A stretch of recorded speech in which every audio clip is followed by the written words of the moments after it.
अस्सलाम वालेकुम। मैं शाहज़ेब अवान कंजुल ईमान टीवी के तवस्सुल से आप सब के साथ मुखातिब हूँ।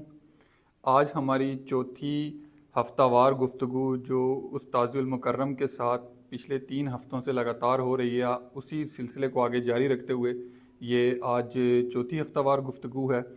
इस गुफ्तगू को शुरू करते हैं। इसमें सबसे पहला सवाल जो उस्ताजुल मुकर्रम से है कि इस्लामाबाद में जो शंघाई कॉन्फ्रेंस हो रही है, इसमें मुख्तलिफ ममालिक इससे दूर शिरकत कर रहे हैं, तो इस हवाले से उस्ताजुल मुकर्रम फरमा दें। बिस्मिल्लाहिर्रहमानिर्रहीम। बेहम्दिही ताला। एक तो ये चौथा सेशन है जो आज हम कर रहे हैं, यानी 1 महीना पूरा हो गया इस हमारे सिलसिले को। बावजूद मिलाद मुस्तफ़ा सल्लल्लाहु अलैहि वसल्लम की मसरूफ़ियात, सफ़र और दीगर मामलात दुनिया भी, लेकिन उसके बावजूद अल्लाह करीम ने तौफ़ीक़ अता फ़रमाई कि हम ये सिलसिला कंजुल ईमान टीवी से कर रहे हैं। तो इस लिहाज से आज जो पहला सवाल है वो शंघाई कॉन्फ्रेंस के हवाले से। एक तो खुशी ये है कि वतन अज़ीज़ पाकिस्तान के अंदर बहुत सारे ममालिक के सदूर, वज़राए आज़म, ज़िम्मेदारान, सुफ़रा और मुख्तलिफ़ ममालिक के वफूद हमारे मेहमान बन रहे हैं। ये बहुत खुशी का मौका है और पाकिस्तान की मैं समझता हूँ कि ये इंतहाई कामयाबी है सफ़ारत के मैदान में, जहाँ कुछ अरसा कबल पाकिस्तान की तरफ इतनी बड़ी कोई कॉन्फ्रेंस नहीं हो सकी। तो इस मौका पे मैं समझता हूँ कि ये एक बहुत अहसन इक़दाम है और वतन अज़ीज़ पाकिस्तान की तरक्की और कामयाबी के लिए ख़ूबसूरत कदम है शंघाई कॉन्फ्रेंस। इस पे मैं सदर पाकिस्तान इज़्ज़त माब जनाब आसिफ़ अली ज़रदारी साहब को, वज़ीर आज़म पाकिस्तान जनाब मियाँ शहबाज शरीफ साहब को और इज़्ज़त माब जनाब इसहाक़ डार साहब को और जुमला जितने भी ज़िम्मेदारान हैं उन्हें मुबारकबाद पेश करता हूँ कि उन्होंने शंघाई कॉन्फ्रेंस का इनकाद किया। और ये बहुत अच्छा एक कदम है जो वतन अज़ीज़ पाकिस्तान के अंदर पूरी दुनिया से तकरीबन सुफ़रा आ रहे हैं, वज़राए आज़म आ रहे हैं, सदूर आ रहे हैं। तो इससे वतन अज़ीज़ पाकिस्तान का एक अच्छा चेहरा लोगों के सामने जाएगा कि पाकिस्तान की दुश्मन क़ुव्वतें ये चाह रही थीं कि पाकिस्तान दुनिया से कट जाए। पाकिस्तान का चेहरा वो ऐसे दिखा रहे थे जैसे बहुत कोई ख़तरनाक कंट्री है।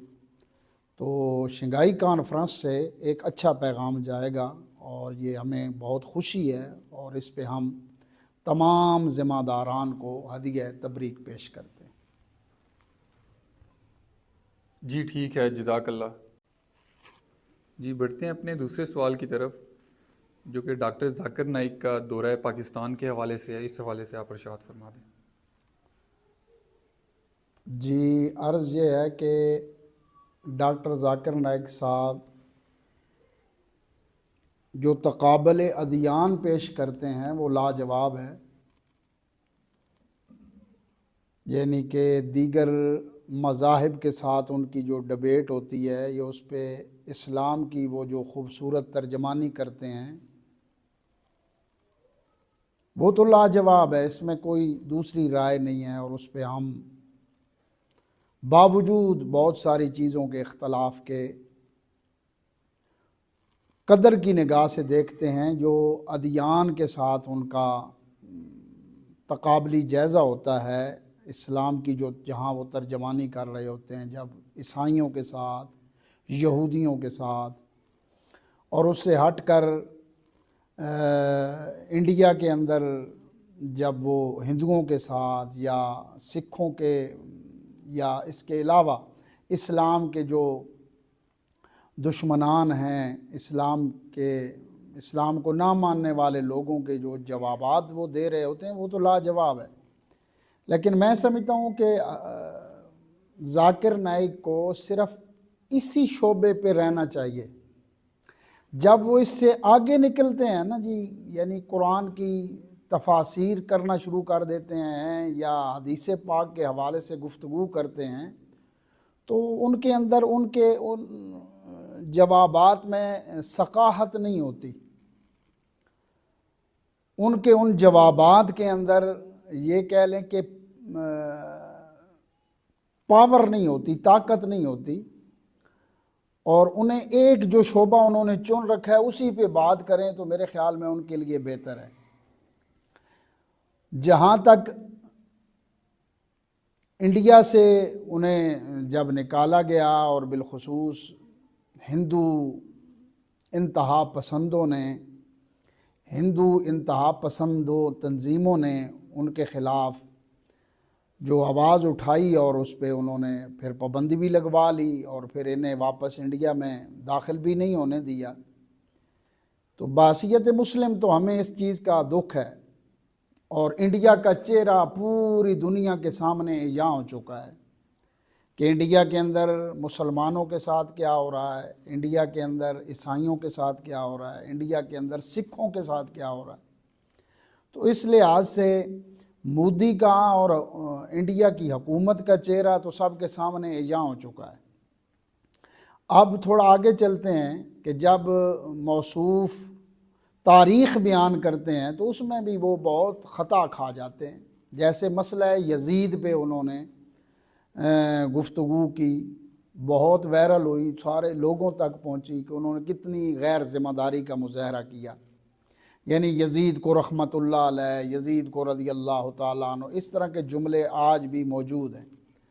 तो इन मामलात को उन्हें चाहिए कि जब आपका इन पे पूरी गिरफ्त नहीं है तो फिर आप इन चीज़ों में मत पड़ें, आप जिस नहज पे लगे हुए हैं उधर लगे रहें, तकाबली जायज़ा अदियान के साथ, दीगर मज़ाहब के साथ जो आप करते हैं वो करते रहें। लेकिन जब आप तारीख़ में, तफसीर में, हदीस में, फिर हदीस की सकाहत में, हदीस के असनाद में जनाब आप दाखिल होंगे तो फिर आपकी गिरफ्त होगी, क्योंकि यकीनन फिर इन शोबा जात में बड़ी बड़ी कदावर शख्सियात पड़ी हैं। तो इस लिहाज से इनमें वो ये एक उनका ऐसे ही लगता है जैसे हमारे पाकिस्तान के अंदर या इंडिया के अंदर हाफिज़ होते हैं ना, पक्के रट्टे रटाए हाफिज़ होते हैं, बस वो शबीना पढ़ने वाले हाफिज़ जनाब रखा जाए ना।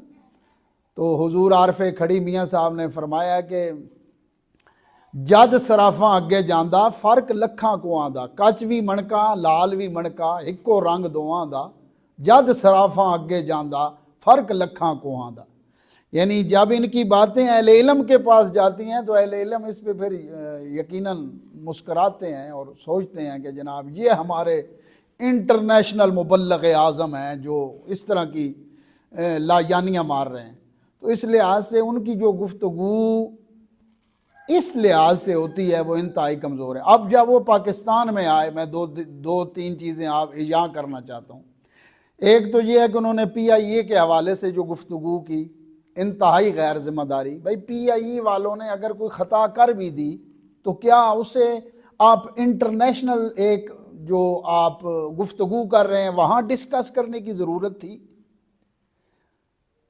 मैं PIA का तहफ़्फ़ुज़ नहीं कर रहा, मेरा वतन है, मुझे इल्म है, हमारी बड़ी कमज़ोरियाँ हैं, लेकिन क्या डॉक्टर जाकिर नाइक साहब ने जो PIA के हवाले से गुफ्तगू की है और फिर वो जब हमारे दुश्मनान के पास पहुंची है तो उन्होंने उस पर क्या हाशिए चढ़ाए हैं, ये भी उन्हें देखना चाहिए। अब जो उन्होंने एक दो दिन कबल गालबन गुफ्तगू की है कि औरत एंकर को देखने से 20 मिनट बाद बंदे के दिमाग में कुछ होना शुरू हो जाता है, तो मैं अगर किसी की दिमाग में वो देख रहा हो 20 मिनट से और कुछ ना हो तो वो बंदा बीमार है, सुबहान अल्लाह, सुबहान, क्या गुफ्तगू की है। मैं ये पूछना चाहता हूँ कि आप सीधी बात क्यों नहीं करते, क्यों टेढ़ी बात करते हैं जनाब। आप सीधी बात करें कि औरत एंकर के साथ प्रोग्राम करना ही नाजायज़ है। यानी अगर वो पर्दे में हो तो ठीक है, लेकिन अगर वो पर्दे में नहीं है तो उसके साथ प्रोग्राम करना जायज़ ही नहीं है। मैं आपको अपनी मिसाल देना चाहता हूँ कि मैंने कितने प्रोग्राम छोड़ दिए, हालांकि मुझे बुलाया गया, और एक दो जगह ये कह लें कि बस बवजह मजबूरी मैं बैठ गया, मुझे पहले इल्म नहीं था, लेकिन जब वो उधर औरत आ गई मेज़बान, तो मैंने उसका जब हुलिया देखा तो मेरी तबीयत पे बहुत गिरां गुजरा, और मैं बड़ी ये कह लें कि बड़ी मुश्किल से प्रोग्राम करके वापस आ। और उस दिन से मैंने कहा कि जनाब नहीं, आइंदा के बाद मैं आपके ऐसे प्रोग्राम में नहीं आऊँगा जहाँ औरतें सरों पे कपड़ा ही ना डालें, दुपट्टा ही ना करें, सकाफ ना पहनें, और इस आलम के हालत में हमारे सामने बैठें। तो इस लिहाज से ये उनकी जो गुफ्तगू है ये बड़ी एक अजीब व गरीब लगी, और पूरे ये कह लेंगे एक मज़ा बन गया। जो भी सुनता है वो मुस्कराता है कि ये डॉक्टर साहब क्या इरशाद फरमा रहे हैं। तो मेरे ख्याल में उन्हें बिल्कुल सीधी बात करनी चाहिए थी। जब वो एक एंकर को इंटरव्यू दे रहे हैं तो उसका चेहरा नहीं देख रहे हैं, नीचे देख रहे हैं, तो जनाब अली ये है कि आप उसके साथ बैठे ही क्यों, जब नाजायज़ है बैठना ऐसी औरत के साथ जिसके सर पे कपड़ा ना हो, दुपट्टा ना हो, सकाफ ना हो, वो पर्दे में है ही नहीं, आप उसके साथ बैठ रहे हैं। एक चीज़ जो नाजायज़ है वो हर सूरत में नाजायज़ है, इसलिए शराब की बोतल पे दूध का लेबल लगा लेने से वो जायज़ नहीं हो जाती। तो इस लिहाज से उनका ये भी एक मज़ाक बना हुआ है। उसके अलावा जनाब ये है कि आप देख लें कि एक मखसूस तबके ने, एक मखसूस फ़िक्र ने पाकिस्तान में उन्हें आसमान पे उठाया हुआ है, उन्हें नूर मिन नूरिल्लाह कह रहे हैं। और नबी करीम सल्लल्लाहु अलैहि वसल्लम के हवाले से अगर कोई कह दे कि हुजूर नूर हैं तो फतवों की बुछाड़ आ जाती है, और उनके हवाले से खलाबें मिलाई जा रही हैं ज़मीन व आसमान की। बोदल मशरिकैन को बिल्कुल जनाब एक बहर में कर दिया गया है। तो मैं ये समझता हूँ कि ये इनके आने से इंतहा पसंदी बढ़ी है, इनके आने से मसल की जो हमारी चपकलश है उसमें इजाफा हुआ है, न कि उसमें ठंडक आई है। और फिर इस हवाले से उनकी जो गुफ्तगू के दौरान उन्होंने कलाबाजियाँ ली, गुफ्तगू के दौरान उन्होंने जो ये कह लें कि छलांगें लगाईं, वो अहले इल्म और अहले बसारत तो देख रहे हैं। तो इसलिए वो तकाबले अदियान पे तो काम करें तो बेहतर है, दीगर मामलात को ना छेड़ें तो ये उनके लिए बेहतर है। जहाँ तक इंडिया ने उन्हें निकाला तो ये एक दुख की बात ज़रूर है बासियत मुस्लिम। हमें इस बात पे बहुत दुख है कि इंडिया की इंतहा पसंद तंजीमें मुसलमानों के साथ जुल्म कर रही हैं। अल्लाह पाकिस्तान का हामी और नासिर हो। जी जज़ाकल्लाह, बहुत शुक्रिया। बढ़ते हैं अपने तीसरे सवाल की तरफ जो पाकिस्तानी सियासत के हवाले से है। जैसे कि पाकिस्तान तहरीक इंसाफ ने 15 अक्टूबर को एहतजाज की कॉल दी है, तो इस हवाले से फरमा दीजिए। जी, रियासत है तो सियासत है, रियासत के साथ सियासत लाजम मलजूम है। मैं ये समझता हूँ कि इस मौका पर तहरीक इंसाफ के ज़िम्मेदारान को चाहिए कि वो एहतजाज मनसूख करें, क्योंकि पाकिस्तान सिर्फ़ एक जमात का नहीं है, नून का नहीं है, पीपल पार्टी का नहीं है, और जमात जो MQM इस हुकूमत में शामिल है उनका नहीं है। पाकिस्तान हम सब का है।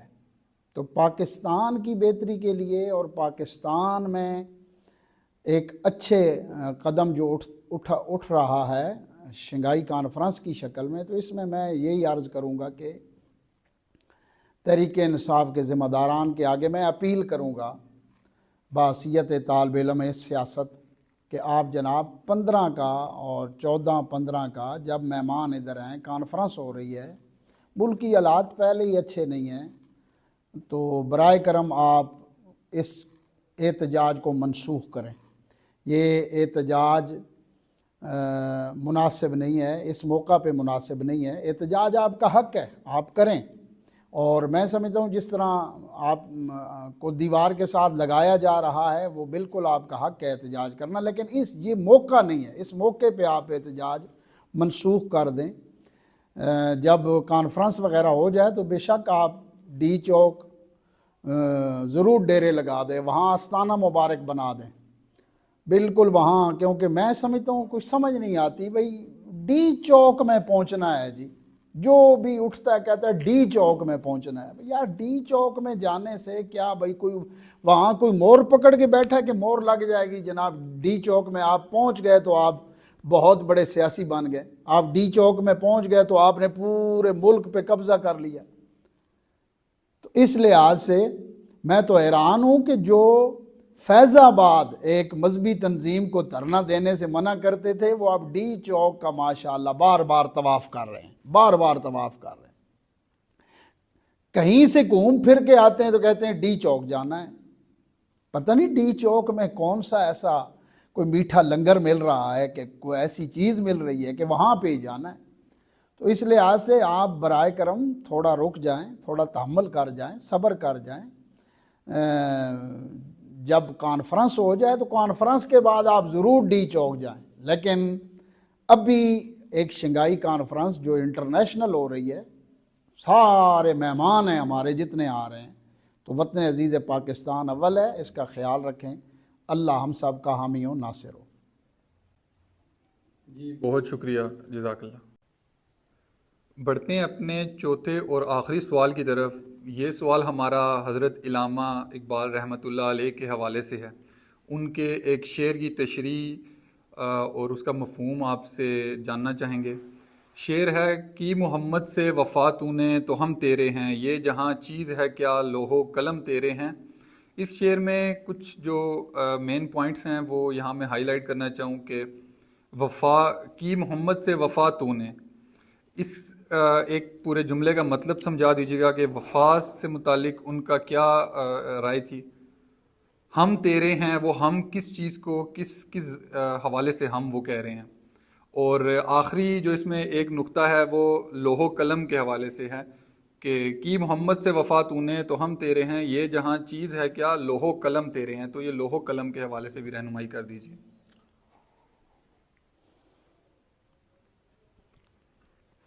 अल्लामा इकबाल शायर मशरिक, मुसव्वर पाकिस्तान, आशिक रसूल, डॉक्टर मोहम्मद इकबाल क़ादरी रहमतुल्लाह ताला अलैह, जहाँ आपका कलाम, सारा ही कलाम बहुत बुलंदियों पे है और अपने अपने मरातब पे है। 2-3 मरातब हैं अल्लामा इकबाल के कलाम के भी, उनकी ज़िंदगी के भी। तो जैसे कहते हैं ना कि कलाम में से ये शेर अल्लाह रसूल की बारगाह में बहुत मकबूल हुआ। यानी ये जो शेर जो आपने पढ़ा कि मोहम्मद से वफ़ा तूने तो हम तेरे हैं, ये जहाँ चीज़ है क्या लौहो कलम तेरे, ये इतना मकबूल हुआ और इसमें इतनी मार्फत है और इसमें इतना इश्क़ नबी सल्लल्लाहु ताला अलैहि वसल्लम पिन्हा है कि मोहम्मद से वफ़ा तूने तो शर्त लगा दी, भाई तुम्हारी नमाज, तुम्हारा रोज़ा, तुम्हारा हज, तुम्हारा ज़कात, तुम्हारी जोत, तुम्हारा सब कुछ उस वक्त काबिल कबूल है अगर तूने सैयदुल अंबिया से वफ़ादारी रखी। तो अगर तुम्हारी तबीयतों में नबी करीम सल्लल्लाहु अलैहि वसल्लम, तुम्हारी रूहों में, तुम्हारे क़ुलूब में, तुम्हारी सोच और फ़िक्र में नबी अकरम सल्लल्लाहु अलैहि वसल्लम की मोहब्बत और हुजूर की वफ़ा नहीं है, तो फिर हर चीज़ रहगां है, किसी काम की नहीं है। यानी कि मोहम्मद से वफ़ा तूने तो शर्त रखी कि हुजूर से वफ़ा करनी है। कुल इन कुंतुम तुहिब्बूनल्लाह फत्तबिऊनी युहब्बिबकुमुल्लाह। ऐ रसूल अकरम सल्लल्लाहु अलैहि वसल्लम आप फरमा दीजिए कि तुम अगर चाहते हो कि मैं तुम्हें महबूब रखूं, फत्तबिऊनी, तुम मेरे महबूब की इत्तबा करना, यानी इत्तबा बमाना वफा। जैसे रसूल करीम ने जिंदगी गुजारी तुम ऐसे गुजारना। जैसे रसूल अकरम सल्लल्लाहु अलैहि वसल्लम कमांडर थे ऐसे बासियत कमांडर तुम काम करना। जैसे रसूल अकरम सल्लल्लाहु अलैहि वसल्लम मुअल्लिम थे तुम ऐसे मुअल्लिम बन के काम करना। जैसे रसूल अकरम सल्लल्लाहु अलैहि वसल्लम मुबल्लिग थे ऐसे तुम मुबल्लिग बन के काम करना। जैसे रसूल अकरम सल्लल्लाहु अलैहि वसल्लम वालिद थे तुम ऐसे वालिद बन के औलाद की तरबियत करना। जैसे रसूल अकरम सल्लल्लाहु अलैहि वसल्लम शोहर थे ऐसे तुम शोहर बनकर अपनी बीवियों के साथ ज़िंदगी गुजारना। यानी दुनिया में रहने के लिए कोई शोबा ऐसा नहीं है कि जिसमें तुम्हारे नबी सल्लल्लाहु अलैहि वसल्लम ने तुम्हारी रहनुमाई नहीं फरमाई। तो इसलिए की मोहम्मद से वफा तूने, तो तू गैरों को मत देख, तू टाइयां पहन के अपने ऊपर फख्र मत कर, बल्कि तू सर पे इमामा सजा के फख्र कर। दाढ़ी को कटा के इस पे नाजा ना हो, बल्कि दाढ़ी रख कर नबी करीम सल्लल्लाहु अलैहि वसल्लम की मोहब्बत में लोगों को बता कि मैं रसूलुल्लाह सल्लल्लाहु अलैहि वसल्लम का गुलाम हूं, इसलिए सल्लल्लाहु अलैहि वसल्लम का गुलाम हूं। इसलिए तू अगयार के काशियाने पे मत जा, तू दरे मुस्तफ़ा पे जा। वफादारी ये है कि मुस्तफ़ा करीम सल्लल्लाहु अलैहि वसल्लम का जो अंदाज़े सियासत है उसे अपना। हुजूर ने कोई शोबा नहीं छोड़ा, इसलिए उस रास्ते पे चल। फत्तबिऊनी युख्बिबकुमुल्लाह, की मोहम्मद से वफा तूने तो हम तेरे हैं, हम तेरे हैं। यानी जब तू मुस्तफ़ा की वफादारी में चला जाएगा तो जमीन का जर्रा जर्रा तेरी हमायत करेगा। हजरत उमर फारूक रदी अल्लाह तआला अन्हु मदीना पाक की सरजमीन है और तेल लेकर आ रहे हैं। यानी एक औरत तेल लेकर जा रही है और उसे ठोकर लगी और तेल उसके हाथ से गिर गया और जमीन ने तेल चूस लिया। हजरत उमर फारूक आ गए, की मोहम्मद से वफा तूने तो हम तेरे हैं। जमीन पे असा मारी और फरमाया, ऐ जमीन, क्या तेरे ऊपर नबी का गुलाम इंसाफ नहीं कर रहा? तो जमीन ने तेल छोड़ दिया। आपने दोनों हाथों से वो तेल बोतल में डालकर माई साहबा को दे दिया। की मोहम्मद से वफा तूने तो हम तेरे हैं। फिर ये जमीन भी तेरी है, आसमान भी तेरा है, सितारे भी तेरे हैं, लौ भी तेरा है, कलम भी तेरा है। हर चीज तेरी गिरफ्त में आएगी, हर चीज तेरे तसर्रुफ में आएगी जब तू नबी करीम से वफादारी करेगा। जब हुजूर से वफादारी नहीं है तो फिर कोई चीज आपकी तरफ नहीं आएगी। कल्बी, रूहानी और फिक्री तौर पे आप नबी करीम सल्लल्लाहु अलैहि वसल्लम की ज़ात ग्रामी को अपना मरकज जाने। की मोहम्मद से वफा तूने तो हम तेरे हैं। ये जहां चीज है क्या? तमसील दी कि ये दुनिया क्या है। लोहो कलम तेरे हैं, तेरे चर्चे आसमानों पे होंगे। क्योंकि हदीस पाक में आता है जब अल्लाह का कोई मकबूल बंदा मकबूल होता है तो आसमानों पे मुनादी होती है, अल्लाह फलां बंदे से प्यार करता है, ऐ फरिश्तों तुम भी करो। और मकबूलियत का रास्ता फत्तबिऊनी युख्बिबकुमुल्लाह है कि रसूलुल्लाह की इत्तबा, नबी करीम सल्लल्लाहु अलैहि वसल्लम का रास्ता। तो क्या हुजूर नबी अकरम सल्लल्लाहु अलैहि वसल्लम ने सिर्फ कुरान पढ़ाया? क्या सरकार दो आलम सल्लल्लाहु अलैहि वसल्लम ने सिर्फ मस्जिदें बनाई? क्या सरकार दो आलम सल्लल्लाहु अलैहि वसल्लम ने सिर्फ मदरसे बनाया, असहाबे सुफ़ा? नहीं, मेरे नबी सल्लल्लाहु अलैहि वसल्लम ने ज़िरा पहन कर बदर में तशरीफ लाए, ओहद में तशरीफ लाए, खंदक में तशरीफ लाए। हुजूर ने जिहाद भी फरमाया, फिर हुजूर ने सियासत भी की।